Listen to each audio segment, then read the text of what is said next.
নমস্কাৰ এই মুহূৰ্তত আহি পৰিছে সন্ধিয়াৰ কেইবাটাও গুৰুত্বপূৰ্ণ খবৰ। আজি 19 মে অসমৰ লগতে ভাৰতৰ বিভিন্ন প্ৰান্তৰ পৰা কেইবাটাও খবৰ একেলগে যুগুতোৱা হৈছে। এই মুহূৰ্তত জনাই আছো সন্ধিয়াৰ গুৰুত্বপূৰ্ণ খবৰ। পথৰ দুয়োকাষে থকা দোকানৰ বিৰুদ্ধে চলিব অভিযান। পথৰ দোকানত চলিব বুলডোজাৰ। এই মুহূৰ্তৰ এটা গুৰুত্বপূৰ্ণ খবৰ। পদপথ আৰু পথৰ দুয়োকাষৰ দোকানৰ বিৰুদ্ধে আৰম্ভ হৈছে অভিযান। পদপথৰ দোকানৰ বিৰুদ্ধে প্ৰশাসনে চলাইছে বুলডোজাৰ। এই মুহূৰ্তত এটা বিগ নিউজ। অবৈধভাৱে দখল কৰি থকা দোকান পোহাৰত চলিছে প্ৰশাসনৰ বুলডোজাৰ। উচ্ছেদ অভিযান অব্যাহত আছে। পথৰ কাষৰ দোকানৰ বাবেই সংঘটিত হয় ভয়ংকৰ পথ দুৰ্ঘটনা। পথৰ দোকানে ৰাজপথত সৃষ্টি কৰে তীব্ৰ যান-জঁটৰ। দলগাঁৱৰ বালুগাঁৱত প্ৰশাসনৰ তীব্ৰ উচ্ছেদ অভিযান অব্যাহত আছে। ৰাজ্য চক্ৰ বিষয়া মানসজ্যোতি বৰাৰ নেতৃত্বত চলিছে প্ৰশাসনৰ উচ্ছেদ। পথৰ দুই কাষে উচ্ছেদ কৰা হল সকলো অবৈধ নিৰ্মাণ। পৰৱৰ্তী খবৰ। জনতাৰ ওপৰত মোদী চৰকাৰে ব্যৰ্থতাৰ বোজা জাপি দিছে। মূল্য বৃদ্ধিক লৈ এবাৰ খৰব হৈ পৰিছে কংগ্ৰেছ নেতৃত্ব। এটা বিগ ব্ৰেকিং ডাঙৰ খবৰ। জনসাধাৰণৰ ওপৰত হাৰাশাস্তিৰ চেষ্টা চলাইছে মোদী চৰকাৰে। এই মুহূৰ্তত গুৰুত্বপূৰ্ণ খবৰ। দেশত হুৰাহুৰে হোৱা মূল্য বৃদ্ধিক লৈ এবাৰ খৰব হৈ পৰিছে কংগ্ৰেছ নেতৃত্ব। মূল্য বৃদ্ধিৰ 4টা দিনৰ পিছতে পুনৰ বৃদ্ধি পেট্ৰল ডিজেলৰ মূল্য। এটা ডাঙৰ খবৰ এই মুহূৰ্তত জনাইছো। পেট্ৰল ডিজেলৰ মূল্য বৃদ্ধি কৰি সাধাৰণ জনতাক কিয় বুজা দিব? কংগ্ৰেছ নেতৃত্ব এবাৰ খৰব হৈ পৰিছে। মূল্য বৃদ্ধিক লৈ খৰব হৈ পৰিছে AICCৰ সভাপতি মাল্লিকাৰ্জুন খৰ্গে। জনতাক লুটি আদানীক আমেৰিকাৰ পৰা বিনামূলীয়া পাছ দিয়াৰ চেষ্টা। এয়া হৈছে কেন্দ্ৰৰ মোদী চৰকাৰৰ ৰাইজৰ ওপৰত ব্যৱহাৰ কৰাৰ মডেল।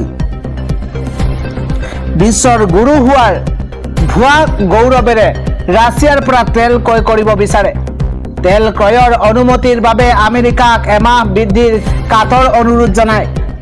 কেন্দ্ৰৰ বিজেপি NDA চৰকাৰৰ বিৰুদ্ধে ক্ষোভ ৰাজ্যসভাৰ সাংসদগৰাকীৰ। মাল্লিকাৰ্জুন খৰ্গেৰ বিজেপিত বৰ্তমান সময়ত দূৰদৰ্শিতা আৰু নেতৃত্বৰ অভাৱ হৈছে। দেশৰ সংকটৰ সময়ত চৰকাৰখন কেৱল ব্যস্ত আছিল নিৰ্বাচনত। ভাৰতবৰ্ষৰ পূৰ্বৰ কোনো চৰকাৰ এই পৰ্যায়লৈ অৱনমিত হোৱা নাই। প্ৰধানমন্ত্ৰী নৰেন্দ্ৰ মোদীয়ে ৰাইজৰ ওচৰত জবাবদিহিতা নিশ্চিত কৰিব লাগে। প্ৰতিবাৰেই প্ৰধানমন্ত্ৰী নৰেন্দ্ৰ মোদীয়ে ভাৰতীয়ৰ গৌৰৱক আঘাত কৰে। জনসাধাৰণৰ ওপৰত বিজেপি চৰকাৰে ব্যৰ্থতাৰ বোজা জাপি দিছে। জনাইছো পৰৱৰ্তী খবৰ। চেঞ্চুৰী পাৰ কৰিলে পেট্ৰলৰ দামে পুনৰ বৃদ্ধি পেট্ৰল ডিজেলৰ মূল্য। এই মুহূৰ্তত এটা গুৰুত্বপূৰ্ণ খবৰ। পুনৰ বৃদ্ধি পালে পেট্ৰল ডিজেলৰ মূল্য। পুনৰ পেট্ৰল ডিজেলৰ মূল্য বৃদ্ধি পাইছে। গুৱাহাটীত চেঞ্চুৰী কোবালে পেট্ৰলৰ মূল্যই। গুৱাহাটীত প্ৰতি লিটাৰ পেট্ৰলৰ মূল্য 102.11 পইচা হৈছেগৈ। প্ৰতি লিটাৰ ডিজেলৰ মূল্য 93.44 পইচা হৈছে। এটা ডাঙৰ খবৰ এই মুহূৰ্তত জনাইছো। প্ৰতিদিনে বৃদ্ধি পাইছে পেট্ৰল ডিজেলৰ মূল্য। ৰাজধানী দিল্লীতো বৃদ্ধি পাইছে পেট্ৰলৰ মূল্য। জনতাৰ মূৰত ৰাম টাঙোন সোধাইছে। পুনৰ পেট্ৰলত বৃদ্ধি হৈছে লিটাৰে প্ৰতি 87 পইচা। ডিজেলত 91 পইচাকৈ বৃদ্ধি হৈছে দাম। দিল্লীত প্ৰতি লিটাৰ পেট্ৰলত 98.64 টকা হৈছে। ডিজেলত 91.58 টকা দাম হৈছে দিল্লীত।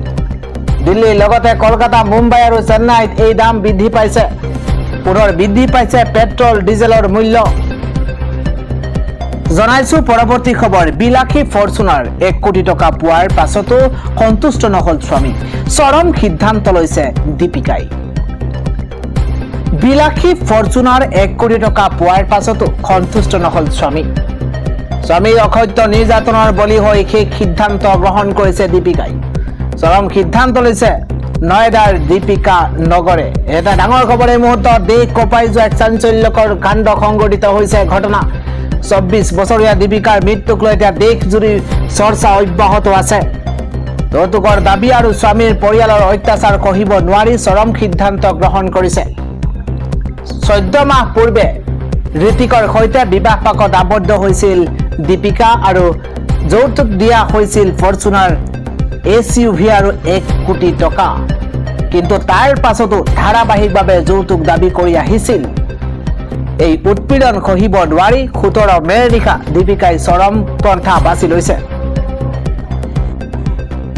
ইতিমধ্যে গ্ৰেপ্তাৰ কৰিছে স্বামী আৰু শহুৰ একক। বিলাসী ফৰ্চুনাৰ আৰু 1 কোটি টকা পোৱাৰ পাছতো সন্তুষ্ট নহল স্বামী আৰু তাৰ পাছতে সংঘটিত হৈছে ভয়ংকৰ ঘটনা। পৰৱৰ্তী খবৰ, পুনৰ ভয়ংকৰ এক ৰেল দুৰ্ঘটনা সংঘটিত হৈছে। লাইনচ্যুত যাত্ৰীবাহী ট্ৰেইন আৰু তাৰ পাছতেই হাহাকাৰ পৰিস্থিতি। দেশত পুনৰ সংঘটিত হৈছে ভয়ংকৰ ৰেল দুৰ্ঘটনা। লাইনচ্যুত যাত্ৰীবাহীৰ উজেন এক্সপ্ৰেছ ট্ৰেইন লাইনচ্যুত হৈ 3টাকৈ ডবা বাগৰিছে উজেন এক্সপ্ৰেছৰ আৰু তাৰ পাছতে কথমপি দুৰ্ঘটনাৰ সময়ত ট্ৰেইনত নাছিল কোনো যাত্ৰী। ট্ৰেইনৰ ব্ৰেক ফেইল হোৱাৰ বাবেই দুৰ্ঘটনা সংঘটিত হোৱাৰ সম্ভাৱনা। এটা ডাঙৰ খবৰ এই মুহূৰ্তত জনাইছো। ঋষিকেশত সংঘটিত হৈছে দেশ জোকাৰি যোৱা ভয়ংকৰ দুৰ্ঘটনা। লাইনচ্যুত হোৱাৰ পাছতে ঘটনাৰ তদন্ত ঘোষণা কৰা হৈছে। দেশত পুনৰ সংঘটিত হৈছে ভয়ংকৰ ৰেল দুৰ্ঘটনা। আন এটা খবৰ হৈছে যিকোনো সময়তে খ ঘণ্টা বজালে পঢ়া শুনাত অসুবিধা হয়। যিকোনো সময়তে খ ঘণ্টা বজালে পঢ়াত অসুবিধা হয়।